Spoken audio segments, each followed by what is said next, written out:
It's Harlem at night, around the mid-1930s, and a phone rings inside a Sugar Hill apartment glowing with soft gold light. A woman in a fur coat answers like she's been expecting trouble all her life. Her voice is smooth but sharp when she hears the name Dutch Schultz. The man on the line warns her to back down. She laughs, quiet but dangerous, and says, "Tell Dutch he can't buy Harlem." That same woman will soon be the one sending a telegram to his deathbed that reads, "As ye sow, so shall ye reap." But before that, before the gang wars and fame, she was just another immigrant girl stepping off a ship chasing survival in a cold new world. Stephanie St. Clair came from mystery and ambition, a woman who built her own legend from scattered facts. Some say she was born in Guadeloupe around 1897. Others claim 1887. Either way, she grew up French-speaking, educated, and headstrong, already unwilling to bow to anyone. Life in the French Caribbean gave her discipline, but also defiance. She watched women scrub floors and obey men, and decided she would never live that script. By her late teens, she was already chasing bigger dreams. Around 1909, she left the islands, boarding a ship north with a small trunk and a bold plan. When she stepped off in Montreal, she faced cold air, low pay, and open racism, but she stayed sharp. Some say she worked as a domestic. Others say she hustled translation jobs or small trades. She learned how to read people and how to talk her way through closed doors. Montreal taught her survival, quick thinking, straight posture, no fear. Stories from New York started reaching the immigrant neighborhoods then. Harlem was the name everyone whispered, the place where the new century was being born. By 1912, she made her move south, landing in the middle of a neighborhood that was growing faster than any map could keep up with. Harlem wasn't a dream, it was grind and grit.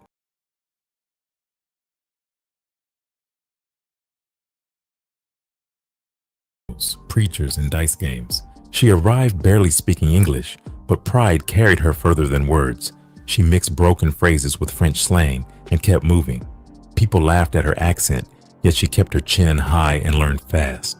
Within a year, she was known for her sharp tongue, neat clothes, and that stubborn confidence that made men both curious and nervous. Harlem wasn't gentle, but she fit its rhythm. Harlem wasn't heaven, she once told a friend. It was hustle wrapped in jazz. By her mid-20s, she had reinvented herself completely. A Caribbean immigrant turned Harlem woman with ambition sharper than any knife on the block.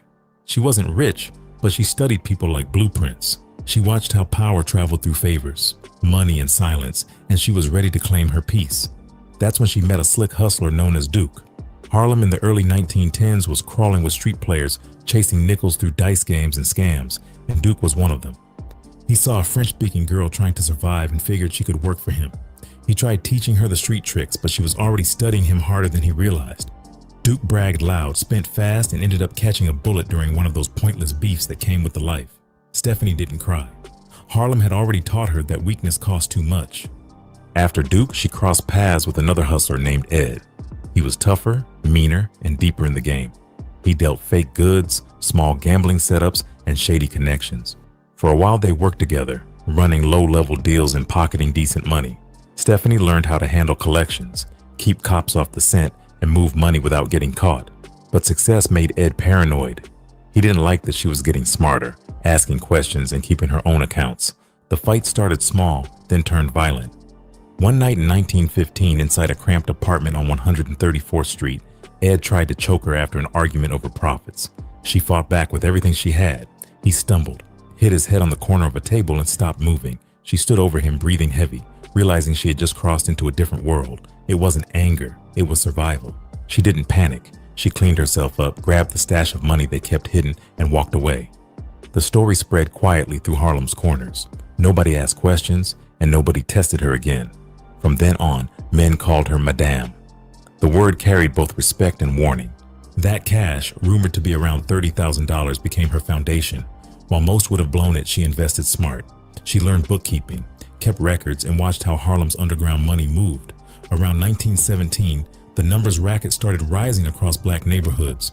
Folks called it the policy game, a small lottery where players bet a few cents on three-digit combinations. To most, it was entertainment. To Stephanie, it was an opportunity wrapped in math. She understood that the real profit wasn't in playing, it was in owning. She began quietly buying into small policy houses, working through middlemen until her name was on the books. Her reputation grew fast. People said she was organized, fearless, and always paid fair. By the time World War I ended, Harlem's streets already whispered her name. She wasn't even 30, yet she had flipped fear into power. The girl who once stepped off a ship with nothing was now running parts of a business that touched every block from Lenox to St. Nicholas Avenue. Harlem was filled with hustlers, but only one woman was rewriting its rules. That early climb shaped everything that came after: the precision, the pride, the refusal to bow. Stephanie St. Clair had learned what it took to survive, and she wasn't done. Harlem hadn't seen her final form yet. The streets that once ignored her were now starting to orbit around her name, and the quiet immigrant girl from the islands was about to become Harlem's most powerful queen. By the time 1917 rolled around, Harlem was changing fast, and Stephanie St. Clair was right in the middle of that motion. The city's heartbeat was getting louder, its streets crowded with newcomers from the South and the Caribbean, all chasing the same shot at a better life. The big banks downtown still treated black folks like invisible people, turning them away every time they asked for credit or loans. That's what made the numbers racket blow up so strong. It was illegal, sure, but it became Harlem's own form of banking when the real system shut the door. The game was called policy, and it was simple enough for everyone to play. People bet a few cents on a 3-digit number, hoping the draw hit in their favor. Every day, a new winning number dropped, pulled from something random like the last digits of stock exchange totals or racetrack results. Runners took bets from customers, dropped the money with controllers, and those controllers passed it to the bankers. The bankers were the ones running the show, keeping books straight and pockets full. In those days, the biggest bankers in Harlem were men. Then came Stephanie. She wasn't just another player in the shadows. She built her operation like a business, tight and efficient, where nothing went missing without her knowing. Her papers were neat, her records clean, and her profits even cleaner. She paid her runners on time, treated them with respect, and demanded loyalty in return. Every dollar that passed through her hands was tracked, every slip accounted for. The woman had structure, and that alone made her dangerous. By the early 1920s, Harlem had turned into a cultural storm. Jazz was shaking Lenox Avenue. Poets were writing about freedom, and gamblers were chasing dreams one nickel at a time. Stephanie St. Clair sat right at the center of it, quietly stacking money while the city partied above her. She built a network of 40 to 50 runners who hit the streets daily, collecting bets from tenements, barbershops, corner stores, and beauty salons. The slips moved hand to hand like whispers.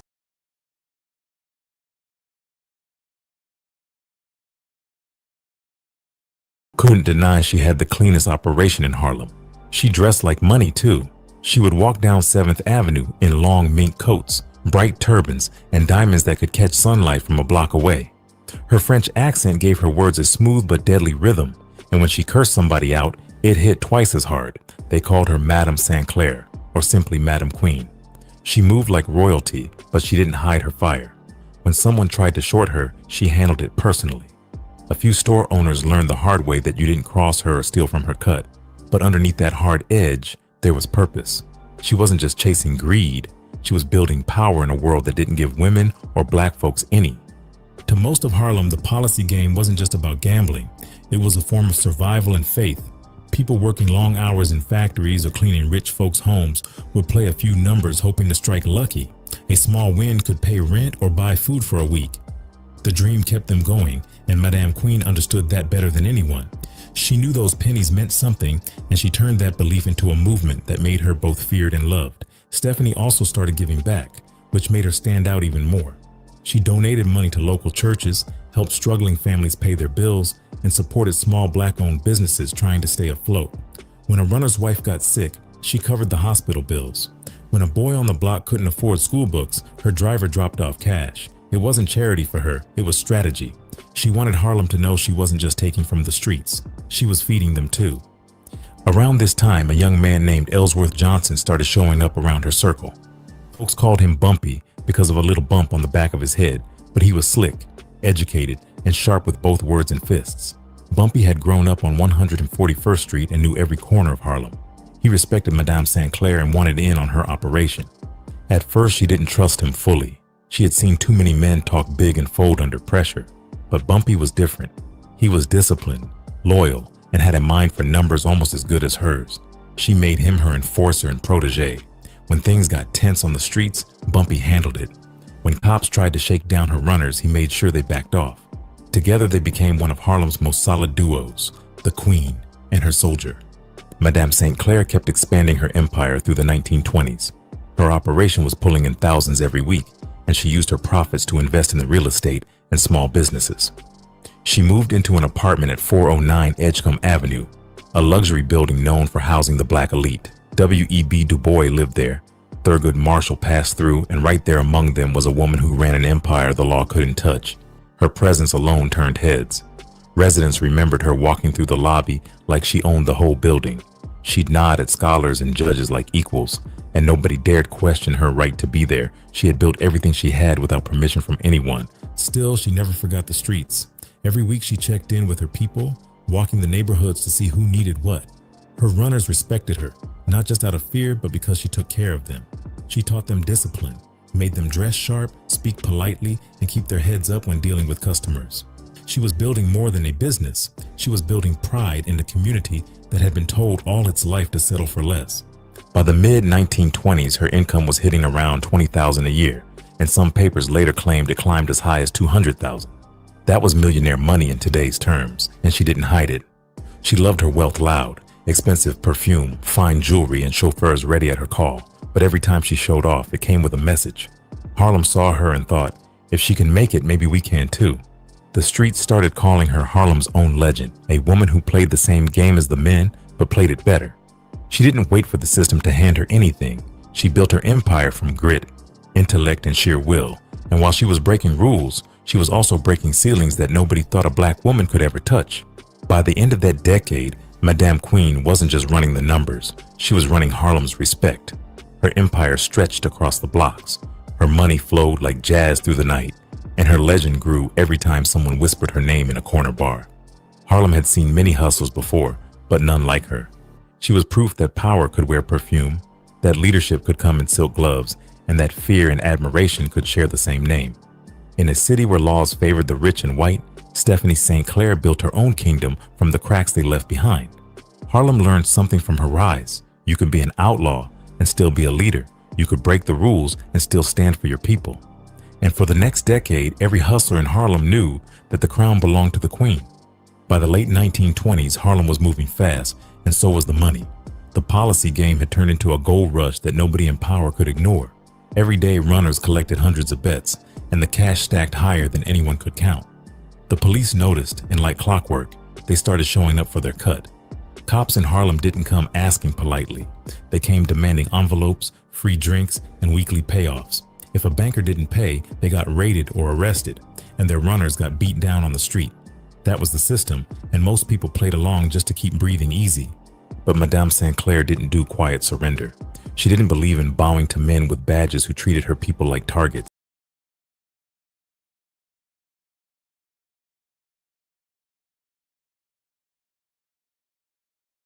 Flames. Instead of hiding, she went loud. She bought full-page ads in Harlem's most respected black newspaper, the New York Amsterdam News. Those ads weren't about her business.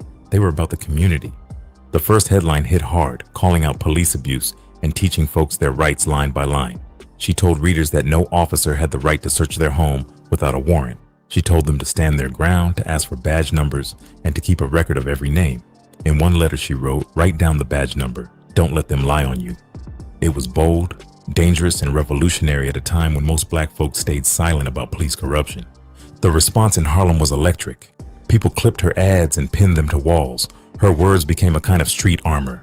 Cops started realizing that this woman wasn't just a banker. She was turning her influence into a platform. She wasn't preaching crime. She was preaching dignity. That made her a problem bigger than gambling. She was empowering Harlem to push back. The NYPD didn't like being challenged by anyone, especially not a black woman running an illegal enterprise and speaking to thousands through the press. It didn't take long before they came after her directly. On December 30th, 1929, a team of plainclothes detectives raided one of her apartments on West 141st Street. They claimed they had found stacks of lottery slips and policy papers, but people close to her always believed the evidence was planted. To them, it was payback for embarrassing their department in public. The arrest was ugly. They paraded her through the station like a trophy, hoping to humiliate her. Most people in her position would have tried to settle the matter quietly, maybe hand over money to make it go away. But Stephanie wasn't built that way. The very next day, while her name was still fresh in the papers, she did something nobody expected. She paid for another advertisement in the Amsterdam News titled Letter to the Public. She called the detectives who arrested her three of the bravest and noblest cowards who wear civilian clothes. The wording was pure fire. Harlem hadn't seen anything like it. A black woman insulting police officers in print during segregation-era New York was practically unheard of. But she did it because she knew fear only worked when you let it. Her letters turned her arrest into a public showdown between one woman and the system that had always tried to silence her. When her trial came in early 1930, she refused to plead guilty and refused to hide behind lawyers who might water down her message. She walked into that courtroom wearing a fine tailored suit, her hair wrapped in silk, her posture perfect. She represented herself and stood in front of an all-white jury for nearly 3 hours. She told them straight that the police were extorting Harlem's policy bankers, taking bribes and punishing anyone who didn't pay. She admitted she ran numbers but said that wasn't the issue. The issue was corruption. She described how the same officers who raided her had demanded kickbacks and even stole $400 from her home during the arrest. The courtroom was tense. Some of the jurors looked like they didn't know whether to be shocked or impressed. The press covered every word she said. Reformers across the city started paying attention. Her testimony caught the attention of Judge Samuel Seabury, who had been leading a public inquiry into police corruption and court misconduct. She was one of the first insiders bold enough to give detailed evidence. Her cooperation helped expose how deep the problem ran. Before long, the Seabury Commission was investigating entire precincts, and several officers got fired or suspended. People in Harlem started calling her the woman who made the cops sweat. But the system still had the upper hand. The jury didn't care that she told the truth. They saw her as a gambler, not a whistleblower. In mid-1930, they convicted her of running an illegal lottery, and she was sentenced to 8 months in the city workhouse on Welfare Island. Even locked up, her legend only grew. She kept writing letters to newspapers, naming names and reminding Harlem that silence never brought justice. When she came out of prison later that year, the streets greeted her like a returning hero. Crowds gathered just to see her step out, dressed clean as ever, smiling like she hadn't missed a beat. Harlem knew she had taken on the police and still walked free. To the people, she wasn't just a numbers queen anymore. She was proof that courage could be louder than fear. The black press called her a fighter, while the white papers called her a menace. But either way, everyone was talking about her.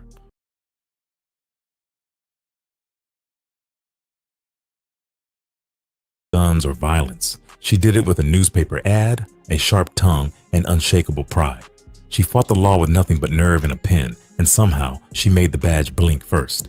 By 1931, she was back running her business again, stronger than before. But while she was reclaiming her crown, another storm was rolling toward Harlem. Down in the Bronx, a gangster named Arthur Flegenheimer, better known as Dutch Schultz, was getting restless. His bootlegging empire was fading with the end of Prohibition, and his eyes were now set on Harlem's money. He wanted a piece of the policy game that Madame St. Clair had spent years building from scratch. She didn't know it yet, but the next war waiting for her wouldn't come from crooked cops. It would come from the mafia, armed with bribes, bullets, and blood.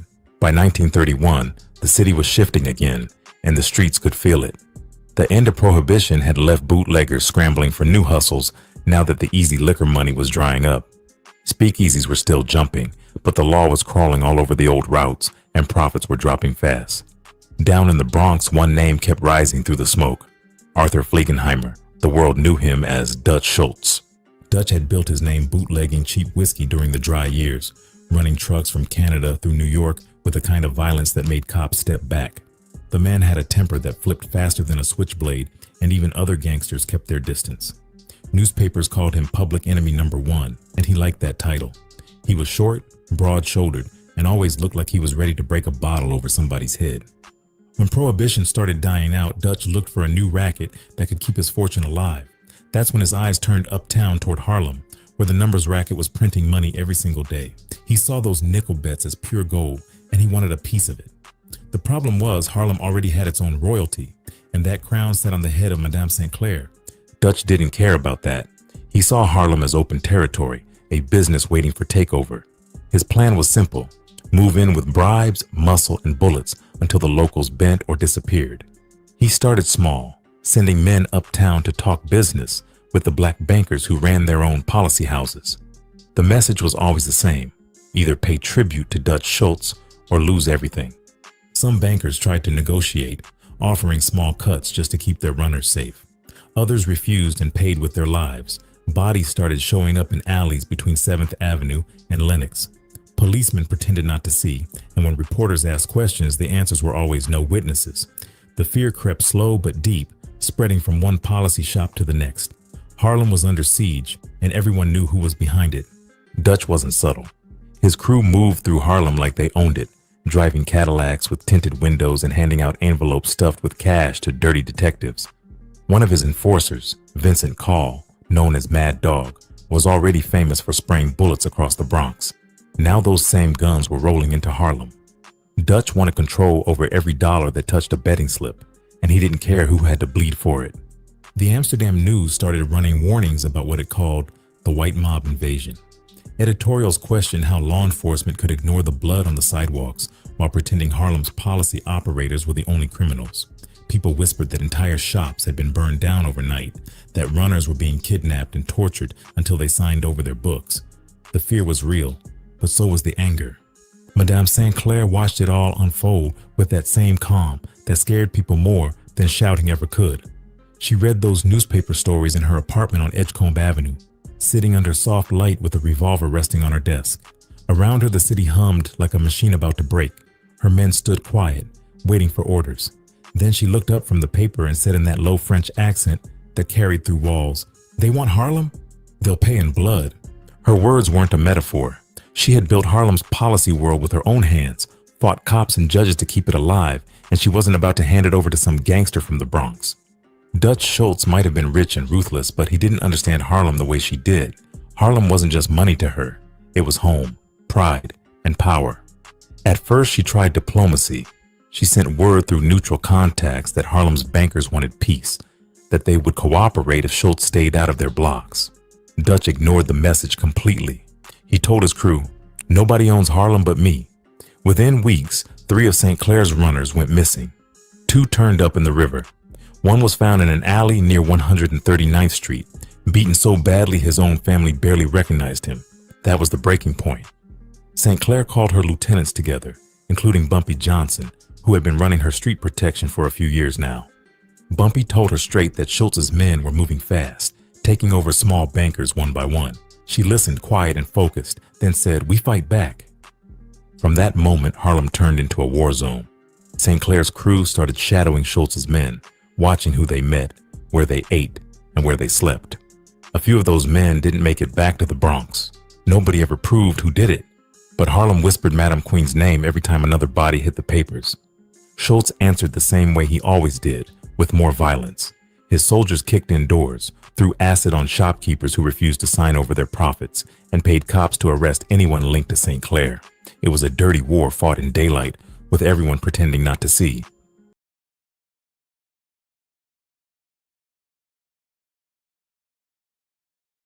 But it wasn't silent for long. By 1933, Dutch had taken control of almost half the policy racket uptown, and the money was flowing heavy into his accounts. Still, one banker refused to pay him a single dime. Every time his men came near her shops, they were met with resistance. Madame St. Clair became his obsession, the one opponent he couldn't intimidate.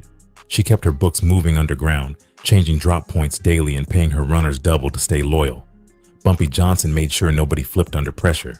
The people of Harlem started rooting for her like she was their own defender, even though they knew the danger she carried. To them, she was more than a businesswoman. She was standing up to a system that had been stepping on them since forever. Dutch didn't see it that way. He saw a woman getting in his way and decided to make an example out of her. He told his men to crush her operation, to leave nothing standing, but St. Clair had already planned for that move. She moved her cash, warned her partners, and waited. Harlem hadn't seen the last of her yet. By that summer, the newspapers said the tension between Schultz's syndicate and Harlem's independent bankers was about to explode. The FBI had started watching Dutch closely, and the Italian mob bosses downtown were keeping their distance from his madness. Harlem was holding its breath. In the middle of it all stood a woman with silk gloves and a loaded gun, ready to defend every block she had built. The war for Harlem had officially begun. It started with glass shattering across Lenox Avenue. One cold night in 1933, a storefront window exploded, scattering shards into the street like broken diamonds. The people nearby froze for a second, thinking it was another random fight, until they saw who was holding the steel pipe. It was Madame St. Clair herself, standing in a fur coat with anger written all over her face. The store belonged to a numbers banker who had just switched sides to pay Dutch Schultz. She didn't send someone else to handle it. She walked there herself and smashed the front wide open. It wasn't just about property. It was a message. Harlem still belonged to her. From that moment, the streets turned into open warfare. Madame St. Clair and Dutch Schultz fought a battle that stretched from 125th Street to the Bronx line, with every block carrying its own story of fear and loyalty. She had Bumpy Johnson by her side, the man she trusted most, running strategy while she called the shots. Bumpy was quick thinking, smooth talking, and dangerous when he had to be. He had grown up knowing both the language of the hustlers and the discipline of business. When the Queen gave an order, he made sure it happened clean. Their alliance worked like a small army. Bumpy handled enforcement, managing a crew that made Schultz's men nervous to even walk through Harlem after dark. He set up lookouts on rooftops, paid kids a few cents to report strange cars, and spread coded messages through barbershops and pool halls. They used words from French phrases or jazz song titles so cops and mobsters couldn't decode what they meant. Madame Queen didn't just have fighters, she had intelligence. She ran her empire with military precision. Each day was a chess move. Schultz's men came with bribes, raids, and muscle, but St. Clair's network fought back with strategy. When one of Schultz's gambling houses opened near 138th Street, Bumpy sent runners to pour gasoline through the back door and burn it down overnight. When Schultz tried bribing her collectors, she countered by slipping cash to the same detectives he paid, making them double agents. Harlem had become a playground for deception, and she was controlling the rhythm. But the fight wasn't clean. Bodies began showing up in alleys and stairwells. One morning, a newspaper boy found two of Madame Queen's runners on the corner of 142nd Street, both shot execution style. The message was clear. Dutch was done playing. His crew started rolling deeper through Harlem, riding in black sedans with Tommy guns sitting in the back seat. The people of Harlem started getting scared. The same streets that had once been filled with jazz and dancing now carried whispers about killings every night. The Amsterdam News ran stories about Harlem's bloody war, while the New York Age printed editorials asking when the police would step in. But the police weren't neutral. Some detectives were taking payoffs from both sides, arresting St. Clair's people one day and Schultz's men the next. Madame St. Clair never hid behind her power. She moved through Harlem the same way she always did, walking into her shops with her head high, even when everyone knew a contract was out on her life. People said Schultz had offered $20,000 for anyone who could take her out. That was serious money in 1933, enough to make even loyal men think twice, but her people stayed with her. They knew the Queen paid fair, protected her own, and stood up when others folded. Still, the pressure was heavy. There were nights when she barely slept, knowing the wrong step could end everything. One evening, her driver spotted two strange cars tailing them from 145th Street. They ditched the car and slipped into a basement coal cellar beneath a dry goods store. Bumpy stayed by the door, gun drawn, while she sat quietly in the dark, breathing through the dust. For hours, they listened to footsteps echoing above them. When the sound faded, she whispered, "You can't scare a woman who buried her fear years ago." It wasn't bravado, it was survival. Even when she was hiding, her mind kept working. She sent coded notes to her allies, written in half French, half slang, telling them where to move money and how to protect the remaining banks. She kept meetings short and unpredictable, shifting locations between nightclubs, bakeries, and private apartments. She never used telephones for business, knowing Schultz had ears in every exchange office. Her discipline kept her alive when most would have been buried. The mob war wasn't just fought with bullets, it was fought with money and control. Schultz tried buying his way into respect, paying off judges, police captains, and even local politicians. He handed out free turkeys on Thanksgiving just to make headlines, while behind the curtain he was running Harlem like an occupied zone. But St. Clair had her own influence. She had relationships with community leaders, pastors, and small shop owners who owed her favors. When she walked into a church on Sunday, even preachers nodded her way. That kind of quiet power couldn't be bought. Meanwhile, Harlem was caught in the middle. Families started locking their doors early, and runners began carrying guns instead of betting slips. Every night, jazz clubs like Connie's Inn and the Cotton Club played through the tension, with singers pretending everything was fine while bodyguards watched the doors. The fear was everywhere, but so was admiration. To Harlem, Madame St. Clair wasn't just a numbers banker anymore. She was a fighter standing up for the neighborhood when nobody else dared to. Schultz hated that. He called her that uppity woman in front of his crew and told them she needed to be erased. He started sending assassins straight to her block, men who came dressed as customers or repairmen. Some never made it past the doorway. Harlem's loyalty ran deep. When word got out that shooters were prowling around, Street kids started tipping off her guards before the guns even came out. Through all the chaos, her relationship with Bumpy Johnson turned into something like family. He respected her mind and her courage. She trusted his loyalty and his judgment. They worked like a unit. She gave the orders, and he made sure they were carried out with precision. Together, they managed to slow Schultz's advance. They ambushed his drivers, hijacked his cash runs, and burned down his betting houses faster than he could rebuild them. But even victories came with losses. In late 1934, one of her oldest collectors, a man named Red Holmes, was found shot outside a Harlem cafe. It broke her. He had been loyal since the early days, and now he was gone over a war she never wanted. That night, she sat in her apartment surrounded by silence, thinking about every man and woman who had died under her name. Her empire was still standing, but her heart was heavy. Harlem was bleeding, and so was she. Still, she didn't quit. If anything, the loss hardened her resolve. She started working more quietly, letting Bumpy take the public lead while she moved behind the curtain. She focused on stability, keeping her people safe and her profits hidden. Meanwhile, Dutch Schultz was starting to lose his grip. His war against Harlem had drawn attention from downtown, and the Italian mafia bosses were getting tired of his chaos. They didn't like how loud he was making the city. Whispers started spreading that Lucky Luciano and the other mob leaders were planning to rein Schultz in before his madness drew too much heat from law enforcement. The Italians wanted structure, not chaos. Schultz wanted everything for himself. While they were arguing among themselves, Madame St. Clair saw her chance. She told Bumpy one night, "We don't have to kill him. His own greed will do it for us." She was right. The same mob world that had tried to crush her was starting to eat itself alive.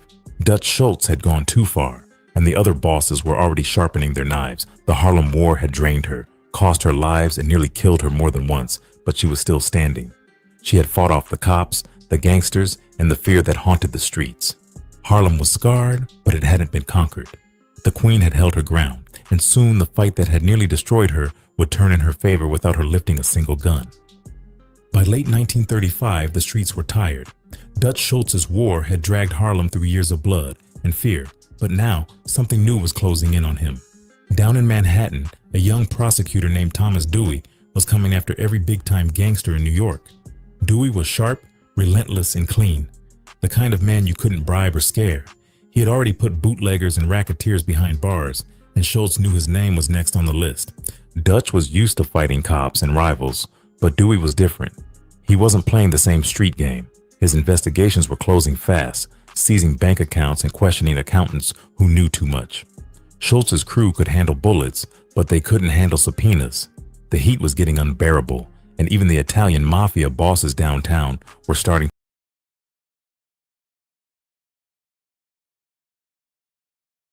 Meyer Lansky and Frank Costello. Their goal was to organize the chaos, control the money, limit the killings, and keep politicians calm. Dutch didn't fit that plan. While Luciano and his people were trying to cool things down, Schultz was unraveling. He started ranting that Dewey had to die before the trial. He wanted to send a hit squad straight into the courthouse to take him out. That kind of move wasn't business, it was suicide.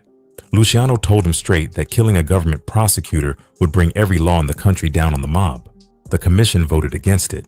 Dutch ignored them. He walked out of that meeting furious, calling Luciano a coward and saying nobody told him what to do. But inside the mafia world, that was the last mistake he ever made. You could be greedy, violent, or wild, but you couldn't go against the commission. They had built too much to risk losing everything because one man couldn't control his rage.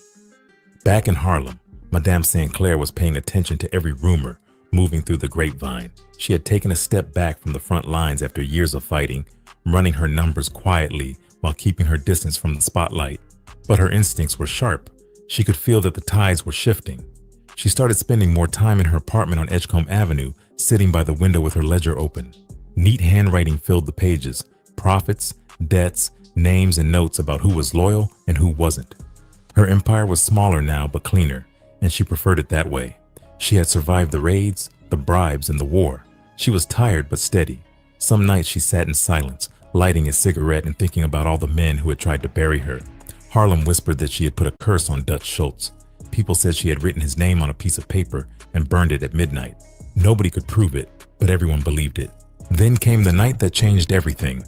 October 23rd, 1935. Dutch Schultz walked into the Palace Chop House in Newark, New Jersey, with 4 of his closest men. They sat in a private booth, drinking whiskey and talking business. Outside, two hitmen from Murder Inc., the enforcement arm of the commission, were waiting in a car. They had orders to end Dutch's madness before he brought the whole organization down. Around 10:15 p.m., they walked in calm, wearing fedoras and long coats. One of them carried a .45. The other held a pump-action shotgun. The first shot hit Schultz's lieutenant, Abe Landau, in the neck. He fell face first into his dinner. Then the gunfire exploded through the restaurant, shattering glass and flipping tables. Schultz tried to run toward the restroom, but a bullet caught him in the side. He collapsed by the sink, bleeding out onto the tile. The assassins kept firing until nobody was moving. Then they slipped back into the night, leaving chaos behind. The next morning, the newspapers screamed the story across every front page in New York. Public Enemy Number 1 shot down in Jersey Chop House. Reporters crowded outside Newark City Hospital, where Schultz was barely hanging on. Doctors said the bullets had torn through his stomach and liver, and there wasn't much they could do. He drifted in and out of consciousness, mumbling nonsense about taxes and business. For all his violence, he was dying like any other man, alone and afraid. Then came the moment Harlem still talks about. A telegram arrived at the hospital, addressed to Dutch Schultz. Nobody knew who sent it, but the nurses remembered its words perfectly. As ye sow, so shall ye reap. Simple, cold, and biblical. The timing hit too hard to be coincidence. Harlem knew exactly who sent it. Madame St. Clair didn't deny it, and she didn't confirm it either. She just smiled when reporters asked her thoughts on Schultz's death and said, "Poetic justice hit before sunrise." Dutch Schultz died that night at 8:25 p.m., his empire collapsing the same way it had been built, through betrayal and blood. His crew scattered, his money vanished into police evidence rooms, and his story turned into another lesson about greed. The mob world moved on without him, cleaner and quieter, just like the commission wanted. When word reached Harlem, people came out into the streets talking about it like a holiday. Men laughed over beers, women whispered in beauty salons, and runners passed the news from one corner to the next. Harlem finally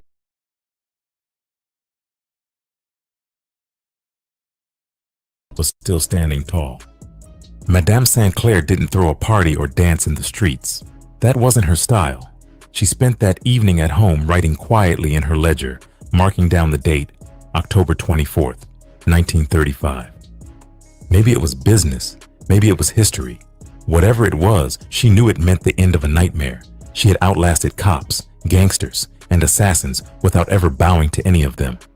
When people asked how she felt, she only said, "Justice don't always come in courtrooms." Harlem understood. The Queen had won without firing a single shot. For the first time in years, the streets were hers again. After Dutch Schultz hit the ground, Harlem finally got quiet again. The gun smoke cleared, the newspapers moved on, and the numbers racket went back to business as usual. But this time, things looked different. The Italian mob bosses downtown weren't about to let another madman cause chaos in their city. Lucky Luciano stepped in to clean house. He called a meeting with Harlem's top players, including Bumpy Johnson, to figure out how to keep the peace and keep the money flowing. Luciano understood power better than anyone. He didn't want Harlem bleeding again, and he didn't want Madame St. Clair turning the streets back into a battlefield. So he offered a deal. His syndicate would respect Harlem's independence if the bankers agreed to a quiet partnership. Harlem would keep running its own numbers, but a small percentage of profits would move through the commission's network for protection and order. Bumpy Johnson became the bridge between both worlds. The Queen didn't like the idea at first. She had fought too hard to hand even a dime to outsiders, especially men who once tried to take her head. But she was older now and wiser about how empires survived. She knew peace bought more than pride ever could. After long talks with Bumpy, she agreed. The understanding was simple. Harlem ran Harlem, but outsiders ever came again with guns or threats, the mafia would stay out of the fight. That's how the Luciano Bumpy Accord was born, an unofficial treaty that kept Harlem's policy game steady for the next generation. Madame St. Clair didn't need to be out front anymore. She had already proved her point. She'd faced the mob, the police, and the press and somehow walked out of it all alive. That alone made her legend. She started stepping back from day-to-day business around 1936. Most days she stayed home at her Edgecombe Avenue apartment, still elegant, still sharp, but quieter. She let Bumpy handle the street end while she handled her money. She had invested smart through the years, bonds, real estate, small businesses, and she wasn't hurting for anything. People said she kept her fortune locked up tight in safety boxes under fake names, moving her accounts between Harlem and the Bronx so no one could trace them. Every so often, she'd still have visitors, young hustlers looking for advice, preachers asking for donations, and women trying to figure out how to build something in a world that didn't want them to win. She never bragged about her past. When people asked her how she survived so long, she told them, discipline, and never trusting a man who talks too fast. Bumpy Johnson visited often. He still called her Madame like he always had, showing respect to the woman who made him more than just a street kid.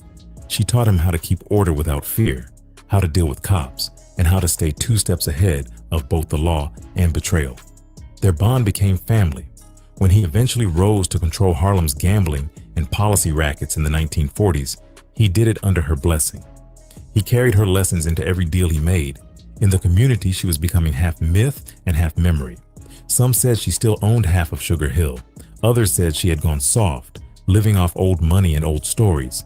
But the people who had seen her fight Dutch Schultz knew better. They knew she was still the same woman who faced down killers and corrupt cops without blinking. To Harlem, she became something like folklore. Parents told their kids about the woman who beat the mob, and shopkeepers still used her name when warning debt collectors to back off. She was living proof that a black woman could survive in a world built to crush her. She never called herself a hero. She saw herself as someone who played the game better than most and paid her dues for every dollar she made. In her private letters, she often wrote that power never came free. It only traded hands, and she had held it long enough to know its weight. Her peace didn't look like surrender. It looked like freedom. She could finally walk through Harlem without bodyguards, sit at cafes, and listen to music without scanning every face in the room. The streets that once tried to kill her now tipped their hats when she passed by. People said she mellowed with age, but the fire in her never fully left. When asked if she regretted anything, she once said, "I fought my war and walked away alive." That's the rarest ending in the streets. And she was right. Most stories like hers ended in prison or a graveyard, but Madame St. Clair wrote her own ending. A quiet, earned peace built from everything she had survived. Peace never stays long in Harlem. By the late 1930s, Madame St. Clair's quiet life started catching fire again, this time from something that had nothing to do with money or crime. His name was Sufi Abdul Hamid, a Harlem activist with enough charm to fill a church and enough temper to burn one down. He wore robes like a prophet, preached like a revolutionary, and had a stage name the tabloids couldn't resist: the Black Hitler. Sufi was loud, proud, and dangerous. He mixed religion, politics, and performance into one show. One day he was leading boycotts against racist department stores. The next he was holding rallies about spiritual awakening. He was known for dramatic speeches where he called out the white establishment and promised to uplift the black community. But behind all that fire, people said he had a darker side, jealous, manipulative, and hungry for attention. When he met Madame St. Clair, Harlem took notice. 2 powerful egos, both used to being in charge, both unwilling to bend. Their connection was instant and explosive.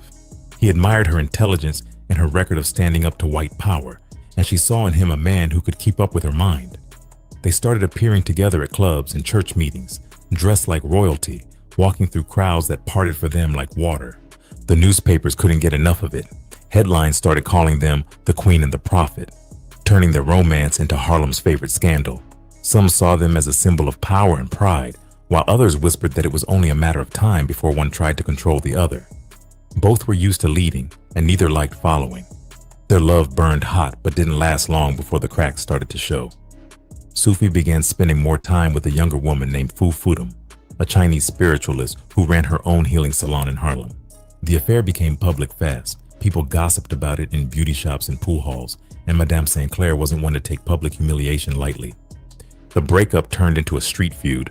Sufi insulted her in the press, calling her jealous and violent. She fired back in her own letters, mocking him as a fake preacher who used religion to cover greed. Harlem's gossip columns had a field day printing every word. The tension kept rising until it hit the breaking point in January 1938. One afternoon, Sufi walked into Madame St. Clair's office on West 139th Street to confront her about some money she still held from one of their joint ventures. The argument started sharp and fast, 2 voices clashing louder than the city noise outside. Nobody knows exactly what happened next, but witnesses said they heard a gunshot echo through the hallway. When the smoke cleared, Sufi was bleeding from a shoulder wound, and Madame St. Clair was standing calm behind her desk, pistol still in hand. The police came quick. They dragged her out in handcuffs while reporters swarmed the scene. At the station, She refused to apologize or cry. When a detective asked if she meant to kill him, she replied with a smirk, "If I wanted him dead, he'd be dead." Her trial drew crowds from every part of Harlem. Some came out of curiosity, others out of loyalty. She sat through every session dressed like she was attending an opera, fur collar, hat tilted, and that same look of control that never left her face. Her lawyer argued it was self-defense, that Sufi had lunged at her. The jury didn't buy it. They found her guilty of assault with intent to kill, and the judge sentenced her to 2 to 10 years in the women's penitentiary.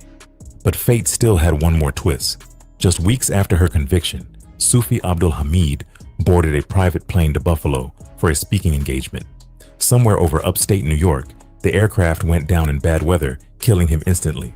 Harlem buzzed with whispers about karma. People said Madame's curse had followed him into the clouds. When reporters asked her for comment, she only said one sentence before walking away: "As ye sow, so shall you reap." The line that once haunted Dutch Schultz now circled back again, quiet and cold. Harlem nodded in silence. The Queen had outlasted another storm. When the cell door shut behind her in 1938, Harlem felt quieter. Madame St. Clair was sent to Bedford Hills, a women's prison north of New York City, the same place where broken dreams usually stayed locked away. But she wasn't broken. She kept her posture straight, her tone sharp, and her mind busy. Guards respected her discipline. Inmates called her Madame, just like the streets had.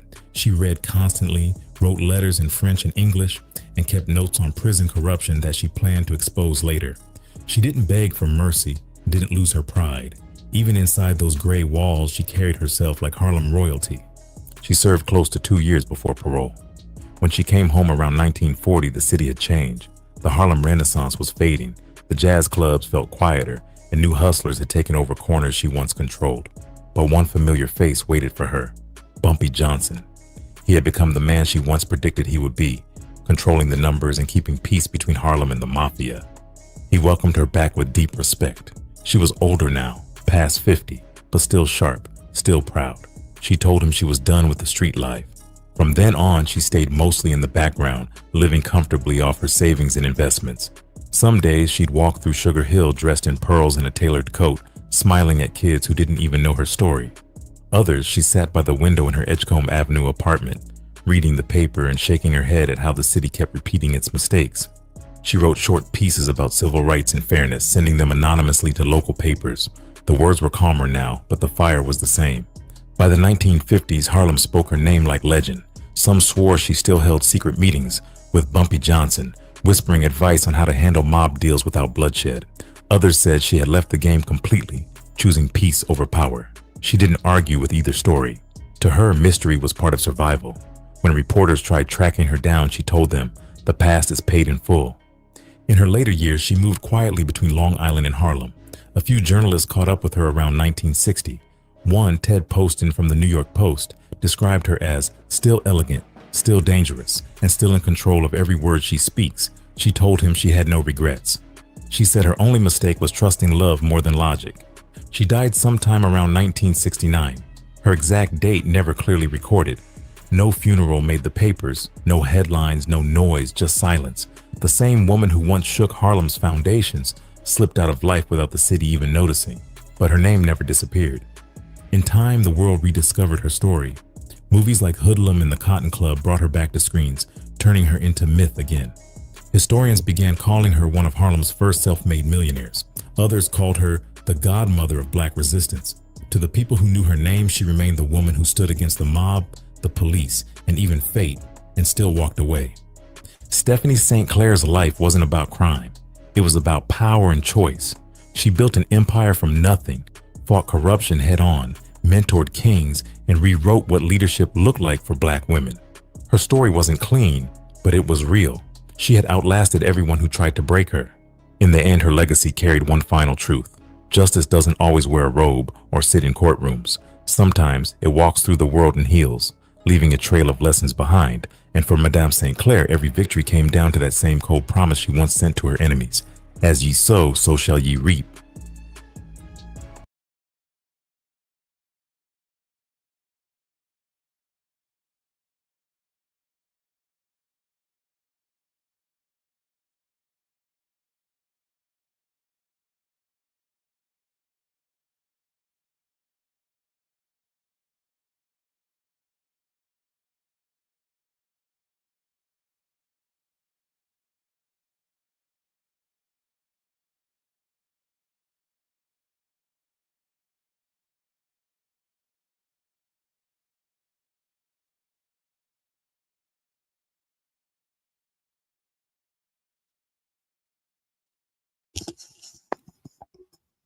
Hey, thank you so much for hanging out.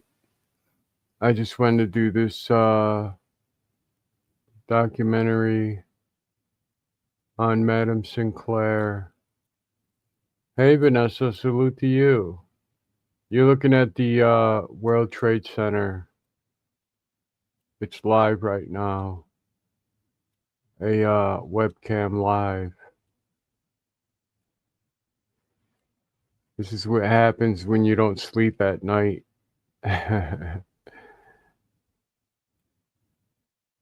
Oh, they just moved the camera.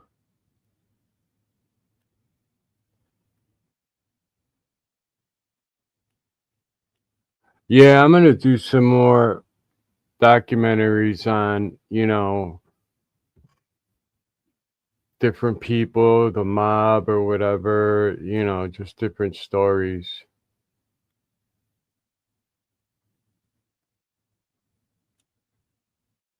Do them at night, music during the day. I think I'm gonna buy StreamYard. That way I don't run out of time on it. And just do stuff like this at night for the hell of it. People could come in and chat about, whatever, what they thought about it, or just chat about anything. So,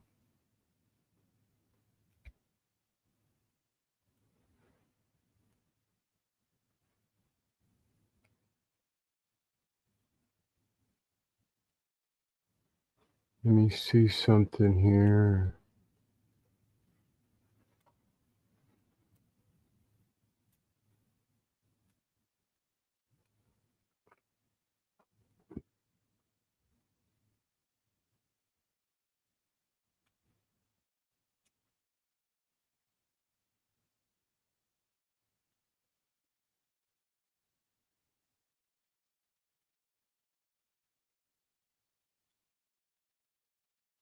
This is in Rochester, New York, East and Alexander Street, where all the bars and restaurants are at night. People partying and hanging out. It's pretty nippy outside if you guys can see this. Usually the streets are crowded in this area. This is a live webcam also. Here where I live. And of course, you could see on your right where they always have police, patrolling because it gets crazy sometimes. Bouncers getting fights with, patriots, and there's a couple of cops right there crossing the street. A lot of college kids hang around in this area Friday, Saturday night.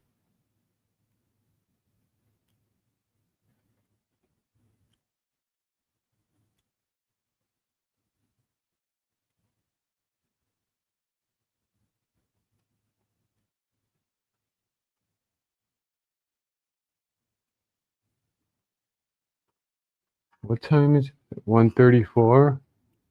Yeah, people are probably inside all the bars hanging out. Because it's like, what, 40 something degrees outside? 40 exactly.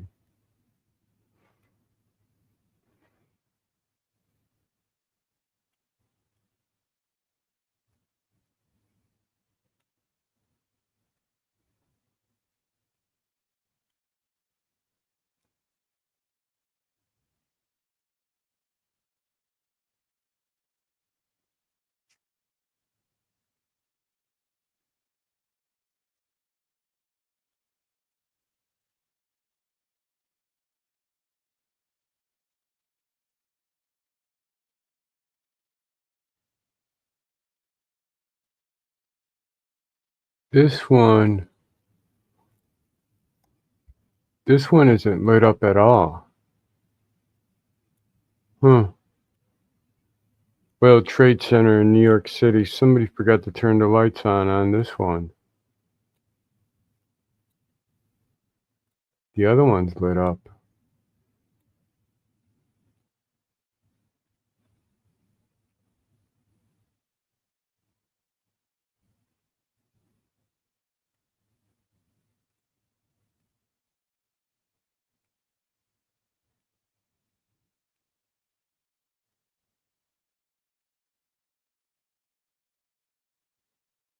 Be right back.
And I'm back for the hell of it. Yeah, you could see the one is lit up, but the other one's not lit up at all. Hmm.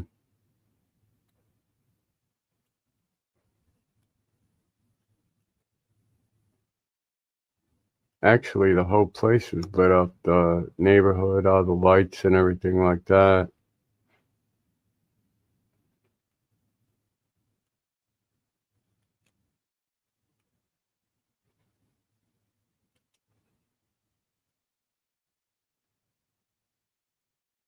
Sad. That was a sad moment in history for New York City and the United States in general.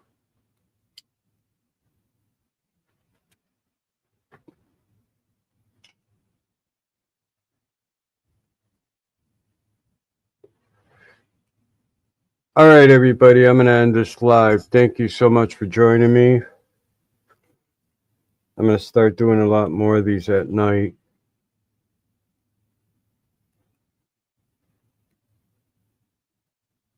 Take care. Bye for now.